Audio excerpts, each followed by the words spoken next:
Bidang politik pemerintahan menjadi isu yang disorot dalam masa 1 tahun pemerintahan Prabowo Subianto, Gibran Rakabuming Raka. Salah satu yang menarik adanya 4 kali perombakan kabinet. Bagi politisi Partai Gerindra, konsolidasi politik pemerintahan Prabowo sudah berjalan sempurna dalam masa 1 tahun pemerintahannya.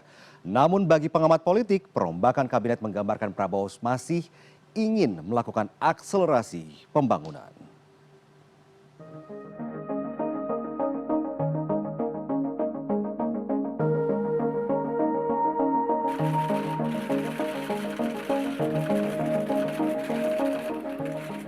Selama setahun mengendalikan pemerintahan, Prabowo setidaknya sudah melakukan 4 kali perombakan kabinet.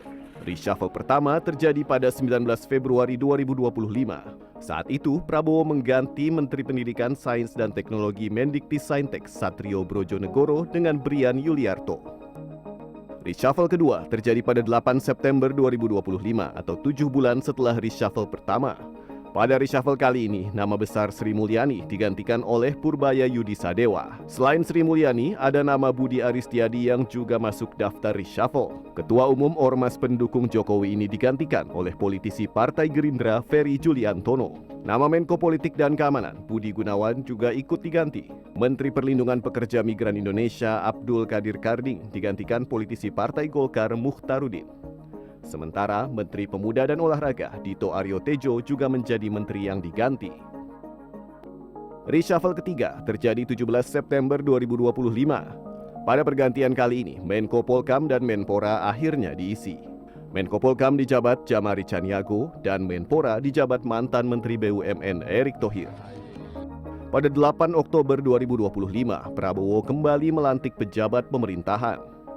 Kali ini ia melantik Wakil Menteri Dalam Negeri Ahmad Wiyagus dan Wakil Menteri Kesehatan Benjamin Paulus. Bagi pengamat politik, 3 kali perombakan kabinet dalam rentang waktu setahun menggambarkan Prabowo ingin memperbaiki kinerja para menterinya dan memperkuat kekuasaannya. Prabowo ingin menunjukkan kepada publik bahwa ia memiliki hak untuk memilih orang-orang terbaik di pemerintahannya. Jadi kalau saya melihat reshuffle 4 kali ini masih untuk kepentingan capaian target program yang saya lihat. Karena memang tadi saya katakan Prabowo ini janjinya banyak. Janjinya akselerasi kebijakan itu harus betul-betul cepat. Dengan demikian dia perlu sebuah tim yang betul-betul bisa berlari cepat. Karena tadi itu janji sedemikian banyak, bagaimanapun kalau tidak segera direalisasikan ini akan menjadi sebuah omon-omon seperti yang dikatakan Prabowo itu sendiri, begitu Mas. Sementara bagi politisi Partai Gerindra Sugiat Santoso menilai, selama 1 tahun menjadi presiden, Prabowo memperoleh dukungan dari seluruh partai politik yang ada di parlemen, bahkan oleh PDI Perjuangan meskipun di luar pemerintahan. Saya pikir setahun ini konsolidasi politik sudah tuntas. Berikutnya di 2026 kita akan lanjutkan dari konsolidasi politik menuju konsolidasi ekonomi.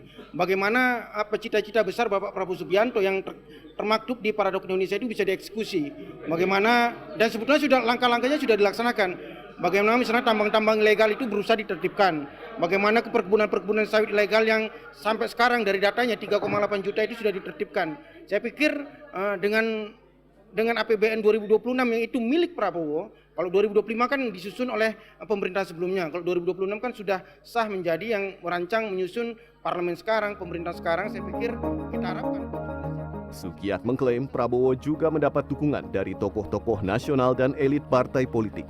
Hal itu terbukti saat terjadi unjuk rasa berujung rusuh pada bulan Agustus 2025 lalu. Tim Liputan CNN Indonesia.